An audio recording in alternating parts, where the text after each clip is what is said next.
Order. Order. Good morning, everyone. Bonjour, bienvenue. I'd like to call the Law Amendments Committee for February 24th, 2025 to order, and I'd like to welcome everyone to One Government Place. My name is Becky Drouin, Minister of Justice and Attorney General, and I'll be the chair for today's meeting. I'd ask that each of the members of today's Law Amendments Committee meeting identify themselves for the record, please, and we'll start with government members. I'm Brad McGowan, MLA for Cole Harbour-Dartmouth. I'm Brad McGowan and MLA for Cole Harbour-Dartmouth. Rick Burns, MLA for Hemmons Plains, Lucasville. Tim Houthett, MLA for Bedford Basin. Julie Van Exen, MLA for King South. Good morning, I'm Krista Gallagher. I'm the MLA for Halifax Chebucto, and I use she, her pronouns. Lisa Lachance, MLA for Halifax, Little Sable Island, they, them. Good morning, everyone. Thank you. And I'll ask members of Legislative Council to introduce themselves as well. Gordon Hebb, Counsel to the Committee. Genevieve Harvey, Legislative Counsel. Thanks. So before we get started, I'll just address a few housekeeping items. The first is I'd ask everyone in the room to please turn off their phones or put them on silent. Follow my own instructions. In case of emergency, please use the Granville Street exit and walk up to Grand Parade. I'd like to ask as well, everyone in attendance, please remain respectful, avoid indicating approval or disapproval of what is being said, and refrain from any disorderly behavior. Anyone exhibiting disorderly behavior may be asked to leave. And finally, presenters are not to use any props, please. The agenda for today, listing the order in which presenters will be provided to speak, is available for viewing on the small table near the door. And all presenters today were required to provide prior notification to Legislative Office that they'll be speaking on the bill. And we'll proceed from that list. So for presenters, when your name is called, please come forward, state your name, how you would like the committee to address you, and the organization, if any, that you represent. To allow all scheduled presenters to speak, we'll be keeping track of time, and each presenter will receive a set amount of time to make your remarks, followed by answering any of the questions posed by committee members. I'll alert you when there's 1 minute left of your speaking time. And so today, presenters will have 10 minutes to speak, followed by up to 5 minutes of question time. And if any presenters have handouts for committee members, I'll ask them to please hand out them to the pages for distribution. Each committee member may ask one question at a time per presenter. We won't have follow-up, but if there's extra time afterwards, I'll allow a second question. And I'd like to remind all presenters and committee members you'll need to be recognized by me as the chair before you speak so that your mic will be turned on and your comments captured. So our first and only bill is Bill number 3, House of Assembly Act, amended. And our first presenter is Patrick Sullivan. So please come forward.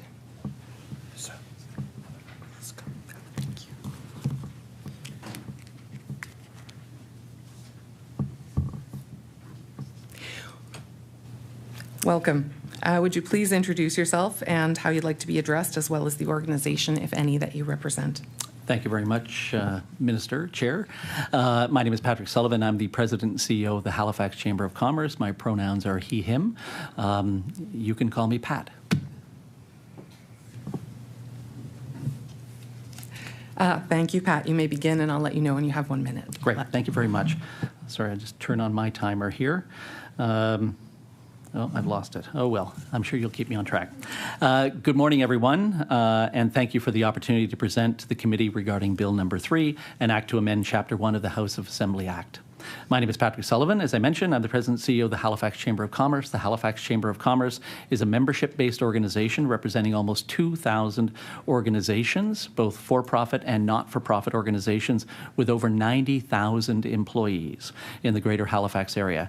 We were fortunate and appreciative to have the opportunity to present to the last Electoral Boundaries Commission in 2018, so I'm sure much of our presentation is still available for the record. At that time, we focused on the need for HRM residents residents to receive the effective representation that they have the right to, not encouraging the dilution of those citizens' votes by adding many more rural districts and districts, but a redistribution of current representation or by general representation.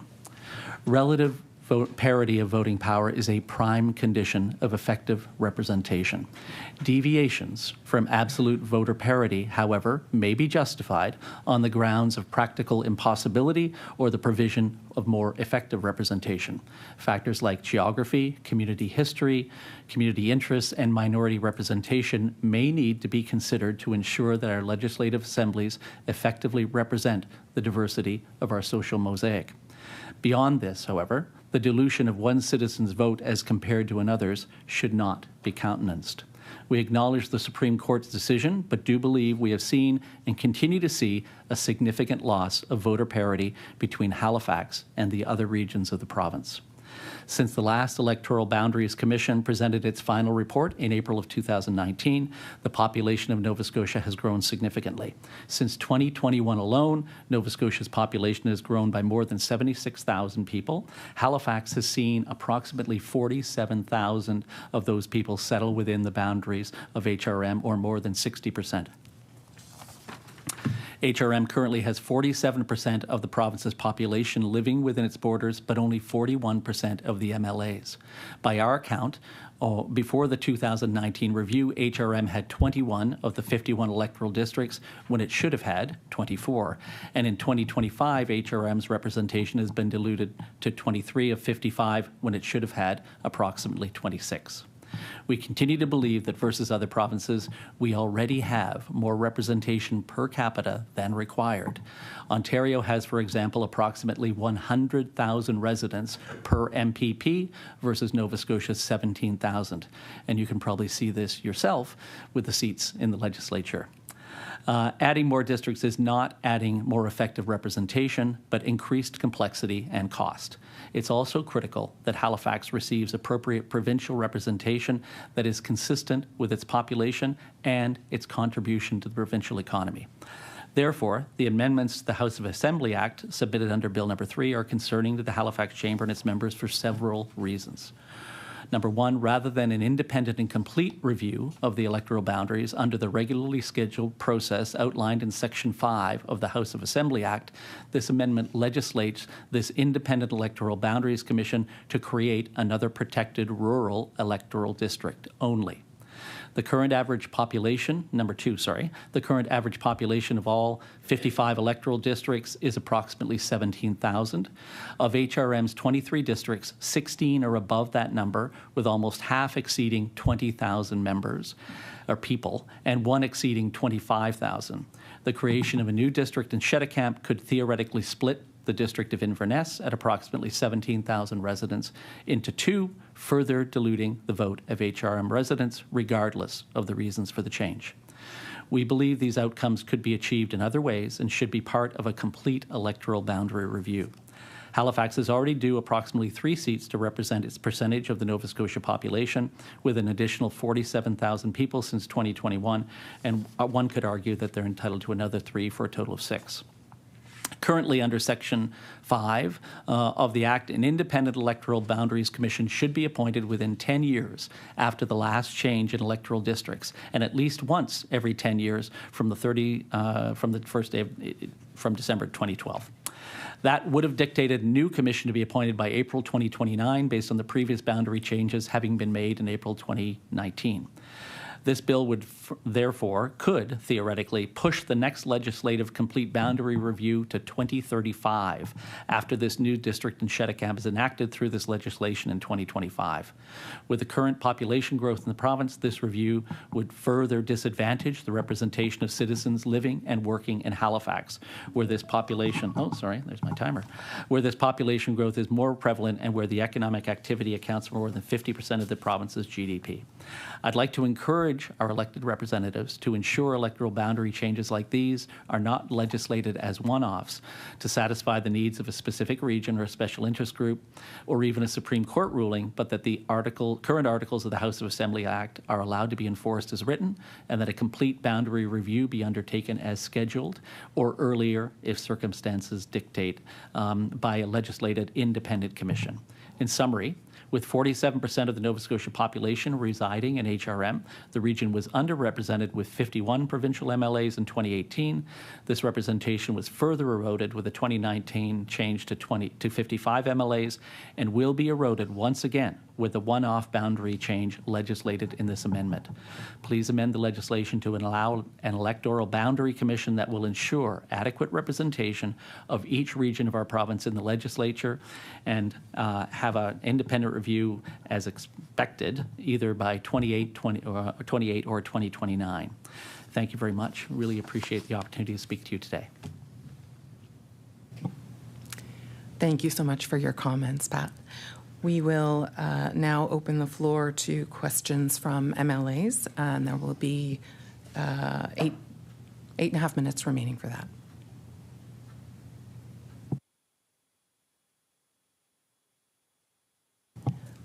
Recognize MLA Rankin.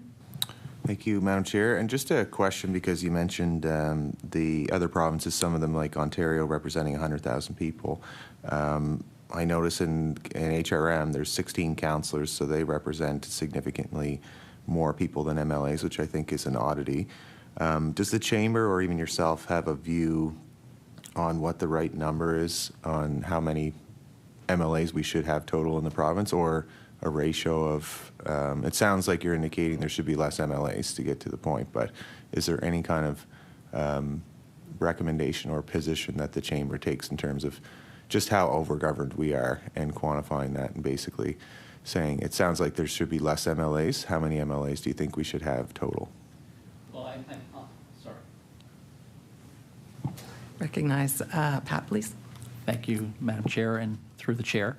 I think probably best answered with our last presentation to the Electoral Boundaries Commission. So at that time, we recommended that we leave the number of MLAs at 51 rather than increasing the number of MLAs, and felt that the representation that was needed and was ruled by the courts could be affected by sort of redistributing the ridings across the province.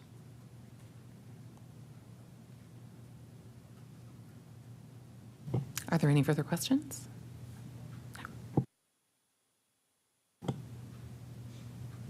Great. I want to thank you so much for your comments this morning. Thank you very much.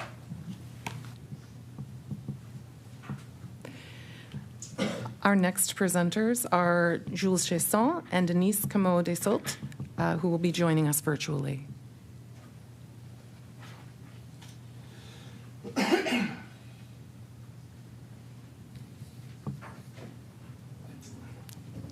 do have the presentation that I can distribute to the members, please.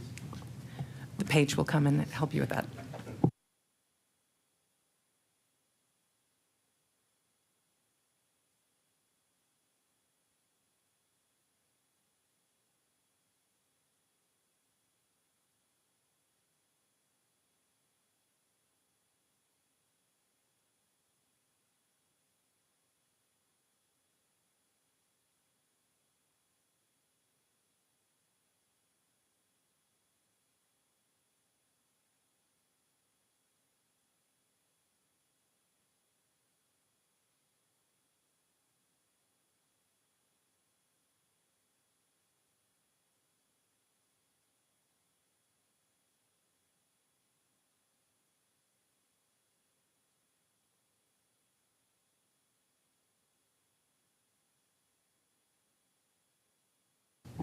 I'll ask the presenters to please introduce yourselves, let us know how you would like to be addressed, and the organization you represent. One moment.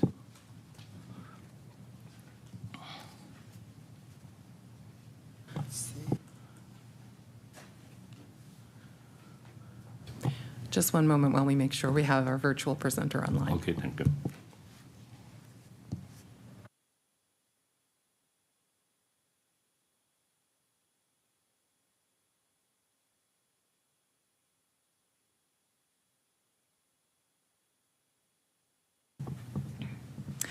I think we're ready now, so if you could introduce yourselves, please. Okay. My name is Jules Chiasson. I'm the Executive Director, Directeur Général de la Fédération acadienne de la Nouvelle-Écosse, and you can address me as Jules or pronoun he and him. Merci. Oui. Is Denise Deshotel there? Yes, my name is Denise Amo Deshotel, and I'm president of the Acadian Federation of Nova Scotia. And you can address me as Denise. Merci. So I'll ask you you can begin your remarks now. You'll have 10 minutes between the two of you. I will indicate when you have 1 minute left, and then we'll go to questions. Okay. Denise will do the presentation, which you have in front of you. Okay, thank you. Alors, distingués membres du comité législatif, honorable members of the Legislative Committee, thank you for the opportunity to address this esteemed committee today regarding Bill 3 concerning appointing a special electoral boundaries commission for the region of Chitika and surrounding. Allow me to address you en français for a few words, and then I will follow en anglais. Nous sommes ici au nom de la Fédération acadienne de la Nouvelle-Écosse, représentant la communauté acadienne et francophone de la province. Nous avons l'honneur de présenter notre soutien au projet de loi 3 qui vise à créer une commission spéciale afin de revoir la délimitation des frontières électorales dans la région de Chitika à la suite de la décision du juge Muse de la Cour suprême de la Nouvelle-Écosse. Comme vous le savez, la Cour suprême de la Nouvelle-Écosse a constaté que la décision de la Commission de délimitation des frontières électorales ne respecta pas les principes de la Charte canadienne des droits et libertés, en particulier l'article 3, qui garantit à tous les citoyens canadiens un droit légal égal à la participation démocratique par le vote. En dépit des principes d'égalité et de représentation équitable, la délimitation des frontières de cette région a eu des conséquences injustes, marginalisant la voix des nombreux citoyens, en particulier ceux de la communauté acadienne de Chitika. Cette situation est non seulement problématique sur le plan juridique, mais elle est également contraire aux valeurs fondamentales de la démocratie et l'inclusivité. Pour la Fédération acadienne de la Nouvelle-Écosse, cette question est particulièrement importante. La communauté acadienne de Chitika représente un pilier essentiel du patrimoine de la culture acadienne en Nouvelle-Écosse. Nous avons été témoins des effets néfastes de la mauvaise délimitation des frontières électorales qui ont amoindri notre capacité à être représentés de manière juste et égale dans le processus électoral.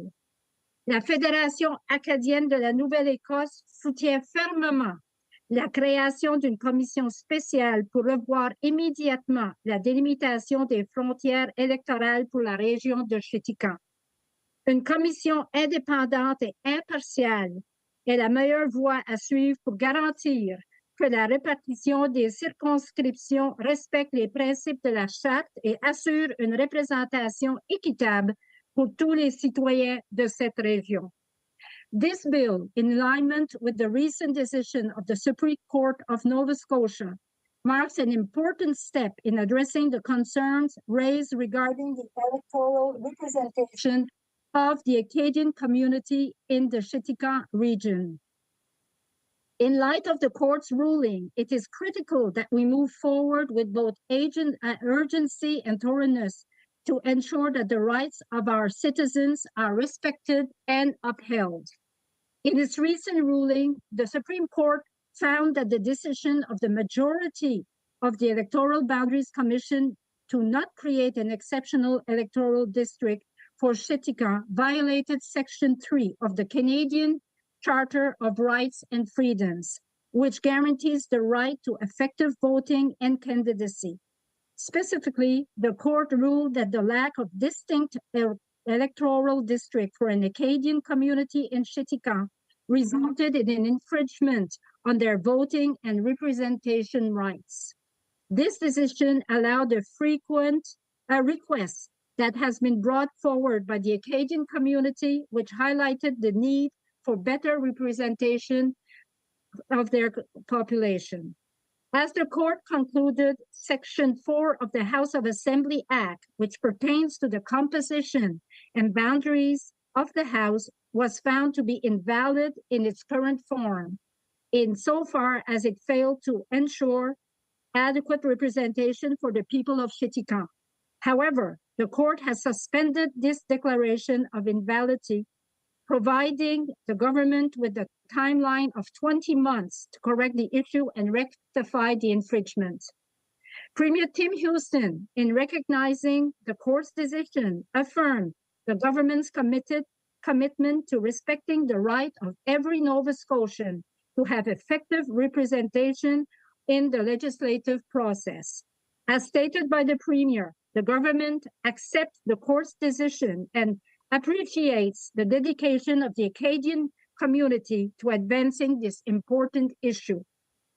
Bill 3 is a direct response to the court's ruling and aims to address the electoral boundary issue for the Chitika region by establishing a special commission. This commission will be tasked in reviewing and making recommendations on the structure and boundaries of electoral district to ensure compliance with the charter, particular Section 3 regarding an effective representation. The commission work should include assessing the Acadian population's needs in Chitika and surrounding area, determining appropriate boundaries for an electoral district that will allow for fair and effective representation, consulting with the Acadian community and other stakeholders to understand the unique challenges of the region and ensure that their voices are heard. The decision of the Supreme Court emphasizes the importance of ensuring that all Nova Scotians, regardless of where they live, have an equitable voice in their provincial legislature. For the Acadian community of Chitika, this means more than just a seat in the legislature. It means the ability to have their unique concerns addressed effectively, their culture recognized, and their community's needs properly represented. By acting swiftly and decisively through this bill, the government will demonstrate its commitment to upholding the principles of democracy, inclusivity, and respect for the rights of all citizens. Furthermore, the establishment of the commission provides a transparent, fair, and consultative process to develop the most appropriate solution. As we move forward with the passage of Bill 3, we encourage all members of this committee to consider the historic significance of this moment and the positive impact it will have on the people of Chitika. The special commission will ensure that we do not merely respond to the court's decision, but also take proactive steps to improve our democratic process and ensure that every citizen in Nova Scotia is fully and effectively represented. Thank you for your attention, and we look forward to your questions and feedback as we proceed with this important work. Thank you. Merci, thank you. We will now move to questions, and we have 7 minutes remaining, so we'll take questions from MLAs. I recognize MLA Rankin. Thank you, Madam Chair. And it was earlier brought up a concern that could be inadvertently triggered with this new act that I wasn't aware of, that the next full commission, the next independent boundary commission is scheduled for April 2029. And that if this bill passes, that it could potentially push the full commission to 2035. Is that something that would concern yourself, or do you have a position if the bill was looked at that the next actual independent commission does still take place in 2029, or is your position more focused on this immediate change? We're supportive as our party. We support the bill passing. We're clear on that, but I would be concerned as well if the commission was pushed that far with all the dynamics and population growth and how overgoverned we are in the province. So just wanted to get your thoughts on if you're concerned about that or if it's not really your intention. Sorry, thank you. Thank you, Madam Chair. Yeah, well, we're looking forward to get this as soon as possible. If the 20 months can be respected, that was suggested by the Supreme Court of Nova Scotia. We would like to get to be done as soon as possible for the riding of the Shetty-Camp area and, of course, the immediate area. That's our position on this matter. Yeah. I recognize MLA Rankin. Yeah. Yes, sorry, my apologies. Maybe I could just try to be a little bit more clear. So would you be concerned if the independent commission is still going to undertake their full study in 2029? Would that concern you at all? Well, I recognize Jules. Madam Chair, yeah. We know, I mean, after the process, if the process is done and is done as it should be done, then in 2029, I think the Commission could do its work again and consider all the issues that we're dealing with now, and also the issues that have been mentioned by the previous speaker and other Nova Scotians, to make sure that we have effective representation throughout Nova Scotia. Yeah. Merci. Any other questions? No? Okay. Jules, Denise, merci pour vos commentaires aujourd'hui. Thank you very much. Et merci beaucoup à tous. Merci. So I'd ask for a motion from the floor to report the bill back to the House, having heard from all the presenters today. Recognize MLA Burns. Speaker, I motion that the presentations on Bill 3, the House Assembly Act amended, now be concluded. All those in favor, say aye. Aye. Opposed, nay. The motion is carried. Thank you. This concludes our Law Amendments Committee meeting.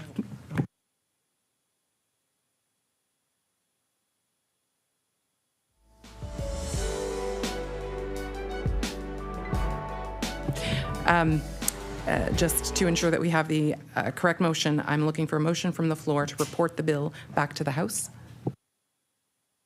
Recognize MLA Burns. I move that Bill 3, the House Assembly Act amended, be reported back to the House without amendment. Thank you. All those in favor say aye. Aye. Great. Opposed? Nay. The motion is carried. Now we conclude our Law Amendments Committee meeting for February 24th, 2025. I'd like to thank all the committee members and the presenters for joining us here today. Meeting adjourned.